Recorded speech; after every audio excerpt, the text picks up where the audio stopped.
নকশালবাড়ির বাজারপাড়ায় তৃণমূলের অফিস, আর এই পার্টি অফিসের জমিতে বসানো হয়েছে সরকারি টিউবওয়েল। স্থানীয়দের প্রশ্ন, নকশালবাড়ির একাধিক গ্রাম তো জলকষ্টে ভুগছে, সেই সব জায়গায় না বসিয়ে কেন তৃণমূলের অফিসের সামনে টিউবওয়েল?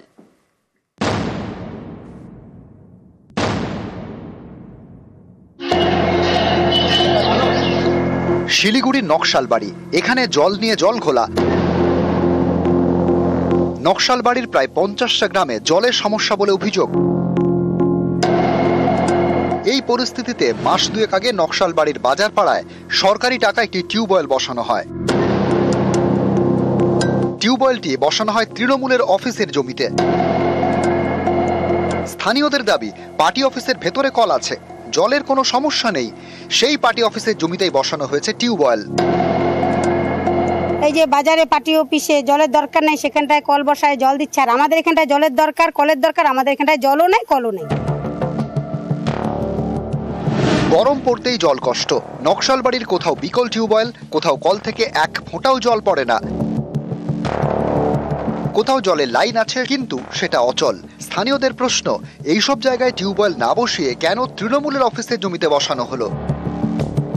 সেখানে তো জলের অভাব নেই। জলের সমস্যা, জল নাই, চান করার জল নাই, খাওয়ার জল নাই, আমাদের এখানে জল নাই। যেখানে জলের দরকার সেখানে জল পড়তেছে, এখানে জল নেই।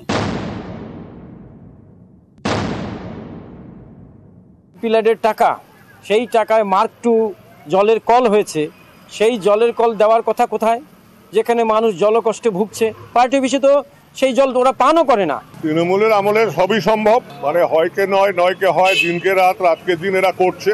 এমপিলারের টাকা কারো ব্যক্তিগত পার্টির টাকা না, ট্যাক্সের টাকা। সেই ট্যাক্সের টাকা উপযুক্ত জায়গায় খরচ হওয়া উচিত। পার্টি অফিসে দলীয় কার্যালয়ের পাশে একটা আমাদের শৌচালয় আমরা করেছি, টয়লেটের মতন। সারা বাজারের মানুষ এখানে আসে এবং সেখানে দুর্গন্ধ হওয়ার জন্যই কিন্তু আমাদের এই কলটা করা, যাতে করে সময় মতো জল পাই, জল দিয়ে আমরা সেটা ধুয়ে দিতে পারি। যার জন্য কিন্তু এই মার্ক 2 টিউবওয়েলটা বসানো। বিরোধিতা করবো বলে বিরোধিতা করে আর কি, আর কোনো কাজ নেই। নকশালবাড়ি থেকে বিশ্বজিৎ মিশ্র, নিউজ 18 বাংলা। চাকরিহারা শিক্ষকদের জন্য এবার স্পষ্ট কথা।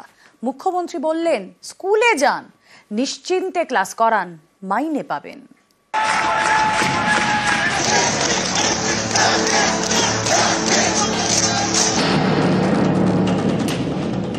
শিক্ষক শিক্ষিকারা আমি বলি, আপনারা নিশ্চিন্তে স্কুলে গিয়ে ক্লাস করুন, আপনাদের মাইনে নিয়ে ভাবতে হবে না।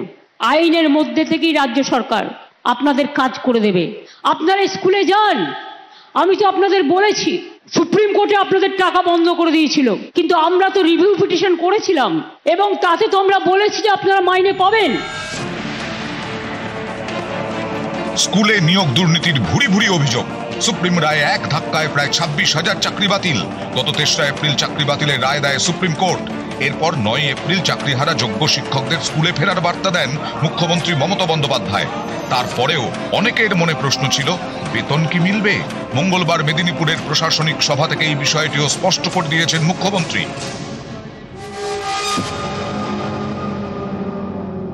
শিক্ষক শিক্ষিকারা আমি বলি, আপনারা নিশ্চিন্তে স্কুলে গিয়ে ক্লাস করুন। আইনের মধ্যে থেকেই রাজ্য সরকার আপনাদের কাজ করে দেবে। আপনি এ না বি, এটা কোর্ট ঠিক করবে, আমরা নই। টাকা কিন্তু ওই যারা আপনাদের ওস্কাচ্ছে তারা দেবে না, মাইনে কিন্তু গভর্নমেন্ট দেবে। চাকরিহারা যোগ্য শিক্ষকদের স্কুলে ফেরাতে সুপ্রিম কোর্টে আবেদন করে পশ্চিমবঙ্গ মধ্যশিক্ষা পর্ষদ। আগামী 31শে ডিসেম্বর পর্যন্ত যোগ্যদের ক্লাস নেওয়ার অনুমতি দিয়েছে শীর্ষ আদালত। তারপরেও জট কাটেনি। সোমবার রাত ভর পথে চাকরিহারা শিক্ষকরা। শিক্ষক শিক্ষিকারা যারা বসে আছেন গতকাল থেকে, কেন বসে আছেন এই গরমের মধ্যে কষ্ট করে? আপনারা স্কুলে যান, আপনারা নিশ্চিন্তে স্কুলে গিয়ে ক্লাস করুন, আপনাদের মাইনে নিয়ে ভাবতে হবে না। আইনের মধ্যে থেকেই রাজ্য সরকার আপনাদের কাজ করে দেবে। আমি গতকাল সন্ধ্যে থেকে কমপক্ষে 10 বার ফোনে কথা বলেছি। আমি কলকাতায় থাকলে হয়তো 1 সেকেন্ডে মিটিয়ে দিতে পারতাম। সুপ্রিম কোর্টে আপনাদের টাকা বন্ধ করে দিয়েছিল, চাকরি বাতিল করে দিয়েছিল, কিন্তু আমরা তো রিভিউ পিটিশন করেছিলাম এবং তাতে তো আমরা বলেছি যে আপনারা মাইনে পাবেন। এর জন্য কারো প্ররোচনা দেওয়ার দরকার নেই, দাঙ্গা করার দরকার নেই, উত্তেজনা করবার দরকার নেই। কেন অন্যদের কথায় পা দিচ্ছেন? টেন্টেড কি আনটেন্টেড কি আপনার দেখার তো প্রয়োজন নেই। ওটা দেখার জন্য রাজ্য সরকার আছে, কোর্ট আছে, আমরা এভিডেন্স নেব। আপনি চাকরি করেন, আপনার চাকরিটা আছে কিনা দেখার দরকার, আপনি ঠিকমতো মাইনে পাচ্ছেন কিনা সেটা আপনার দেখার দরকার, অন্যটা আপনার দেখার দরকার নেই, ওটা আমাদের ওপরে ছেড়ে দিন। যারা আপনাদের চাকরি খেয়েছে তাদের উপর ভরসা করবেন না, যারা চাকরি ফিরিয়ে দিয়েছে তাদের উপর ভরসা করুন, আর যারা আগামী দিনও ফিরিয়ে দিতে পারে তাদের উপর ভরসা করুন। সুতরাং আপনাদের চিন্তা করার কোনো কারণ নেই। আমি তো নিশ্চয়ই চাইব না আমার রাজ্যে বেকার বাড়ুক। গ্রুপ সিডি যেটা বাতিল হয়েছে, আমরা আইনজীবীদের সাথে পরামর্শ করে বাদবাকিটাও আমরা নিশ্চয়ই আবার দরকার হলে রিভিউয়ে যাব। আবার দেখছি হাইকোর্টে একটা কেস করে বসে আছে, 35,000 প্রাথমিক শিক্ষককে ছাঁটাই করতে হবে। এরা কারা? যারা একদিন আমাদের মন্ত্রিসভায় থেকে তারাও কম লোককে চাকরি দেয়নি। একবার ভাবতে লজ্জা করছে না যে মানুষের চাকরিগুলো কারার আগে তার একটা পরিবার আছে? একবার চিন্তা করে দেখবেন না, রাজনীতি করতে গেলে শুধু দানবিক মুখ, মানবিক মুখটা কোথায় যাবে? নিউজ 18 বাংলা। কারা যোগ্য কারা অযোগ্য বলে দিক এসএসসি, এই দাবিতে রাতভর পথে চাকরিহারা শিক্ষকরা। এসএসসি অফিস ঘেরাও করে বিক্ষোভ। শিক্ষামন্ত্রীর দাবি, আইনি জটেই যোগ্য অযোগ্য তালিকা প্রকাশ করা যায়নি। স্কুলে স্কুলে যোগ্য শিক্ষকদের তালিকা পাঠাচ্ছে শিক্ষা দফতর।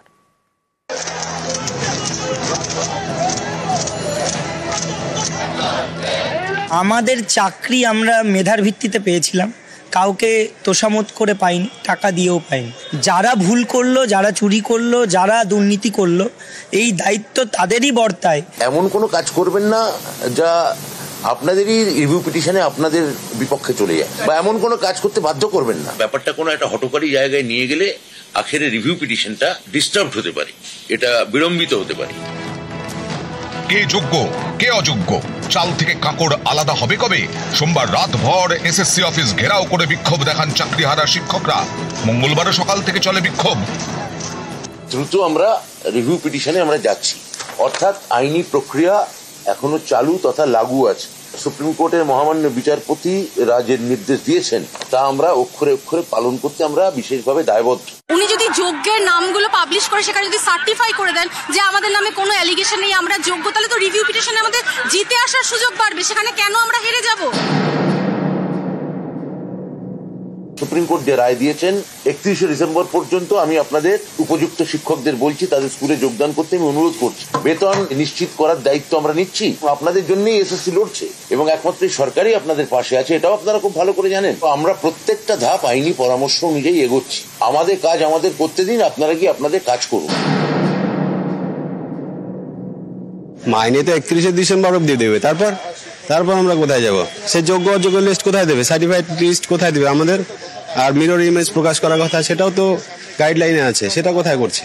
তিনি তো তার নিজের কথাই রাখছে না। এখানে কিন্তু ওই ভোট কাউন্সিলিং থেকে সেই বাকি কাউন্সিলিং বাদ এসব বলা হয়নি। এমএ ফাইলে যোগ্য 17,000 শিক্ষক শিক্ষিকার কথা বলা হয়েছিল। তারা কি করে কাল থেকে বিদ্যালয়ে যাবে? কি করে তারা মাইনে পাবে? এখনো পর্যন্ত অযোগ্যগুলো, চোরগুলোকে বাঁচানোর জন্য তারা এসব করছে, যোগ্যদের বলে দিচ্ছে। এখানে অনিশ্চয়তা কোথায় সেটাই তো আমি বুঝতে পারছি না। প্রথম কথা হচ্ছে লিস্ট এসএসসি শিক্ষা দপ্তরকে দিতে পারে, শিক্ষা দপ্তর সেই অনুযায়ী কাজ করতে পারে। তাদের কাউকে কি টার্মিনেশন লেটার দেওয়া হয়েছে? এদের কাউকে কি কোনো কাজে যোগ দিতে অসুবিধা হয়েছে? এদের কাউকে কি কোনো বেতন বন্ধ করার নির্দেশ দেওয়া হয়েছে? উত্তর হচ্ছে না। এদের কাউকে কি কোনো কাজ করার ক্ষেত্রে কোনো সরকারি আধিকারিক কোনো বাধা সৃষ্টি করেছেন? তাহলে যেখানে অনিশ্চয়তা নেই, খামোকা এমন কোনো আচরণ করা উচিত না আন্দোলনের স্বার্থে যেটা তাদের রিভিউ পিটিশনকে দুর্বল করে। তাদের সঙ্গে কথা বলেই তো আমরা এগোচ্ছি। আমরা যেটা চাইছি যোগ্য অযোগ্যের তালিকা, সেটা এখনো তা নিয়ে তাদের কোনো স্পষ্ট অবস্থান নেই। আর যদি যোগ্য অযোগ্যকে আলাদা করে দেওয়া যেত তাহলে তো আজ এই জটিলতা হতো না। এই মুহূর্তে দাঁড়িয়ে আমরা কি করে বিশ্বাস করব? আপনারা যদি 17 তারিখের কেসটা দেখেন, যেখানে আমরা ক্লারিফিকেশন চাই, সেখানে খুব পরিষ্কার করে 17,206 জন তারা যোগ্য, এটা মধ্যশিক্ষা পর্ষদ এফিডেভিট দিয়ে জানিয়েছে। প্রকাশ করা গেল না কেন? আইনি পরামর্শ পাইনি, আমি যে বললাম আপনাদের। তেসরা এপ্রিল সুপ্রিম কোর্টের রায়ে 25,752 জনের চাকরি যায়। 25,752 থেকে বাদ আগের চাকরিতে ফেরার সুযোগ পাওয়া 425 জন, অর্থাৎ চাকরি বাতিল 25,327 জনের। এর মধ্যে শিক্ষাকর্মীর সংখ্যা 7,031 জন। তার মানে চাকরি হারানো শিক্ষকের সংখ্যা 18,296। শিক্ষামন্ত্রীর বক্তব্য অনুযায়ী যোগ্য শিক্ষকের সংখ্যা 17,206। তাহলে অযোগ্য শিক্ষকের সংখ্যা 1,090। আপনারা যদি 17 তারিখের কেসটা দেখেন, যেখানে আমরা ক্লারিফিকেশন চাই, সেখানে খুব পরিষ্কার করে 17,206 জন তারা যোগ্য। এটা মধ্যশিক্ষা পর্ষদ এফিডেভিট দিয়ে জানিয়েছে। শুরু থেকেই যোগ্য অযোগ্য তালিকা প্রকাশের দাবিতে সরব চাকরিহারাদের বড় অংশ। এ নিয়ে গত 11 এপ্রিল বিকাশ ভবনে চাকরিহারাদের সঙ্গে বৈঠক করেন এসএসসির কর্তারা। শিক্ষামন্ত্রীও সেই বৈঠকে ছিলেন। যোগ্য অযোগ্য তালিকা আমাদের আছে, এক এসএসসি চেয়ারম্যান ওখানে আছে, এসএসসির কোনো অসুবিধা নেই। সিবিআই থেকে প্রাপ্ত তালিকা যোগ্য অযোগ্য যেটা তাদের হাতে আছে তারা তুলে দিতে পারেন, এবং সেখানে কোনো সমস্যা নেই যদি আইনি পরামর্শ আমরা ইতিবাচক পাই। আমার মনে হচ্ছে সপ্তাহ দুয়েকের মধ্যেই আমরা এর একটা নিষ্পত্তি করতে পারব। চাকরিহারারা আশায় ছিলেন সোমবার যোগ্য অযোগ্য তালিকা প্রকাশ করা হবে, কিন্তু সেটা হয়নি। বৈঠকের শুরুতেই কথা হয়েছিল যে আমরা লিগাল কনসালটেশন ছাড়া আমরা বিন্দুমাত্র এগোবো না। ওরা একটা কতগুলো দাবি দিয়েছিলেন, তার মধ্যে বেশ কিছু দাবি লিগালি বলেছে করা যাবে, আবার কিছু দাবি বলেছেন এটা করা যাবে না। কোনো তালিকা প্রকাশ করা, এটা সুপ্রিম কোর্টের কোনো ডিরেকশনে নেই, সেটা একটা পার্ট আমরা করতে পারিনি। আমরা ওই বৈঠকেই বলেছিলাম যে আইনি পরামর্শ পেলে তবে করতে পারবো, আমরা পাইনি তাই করিনি। নিউজ 18 বাংলা।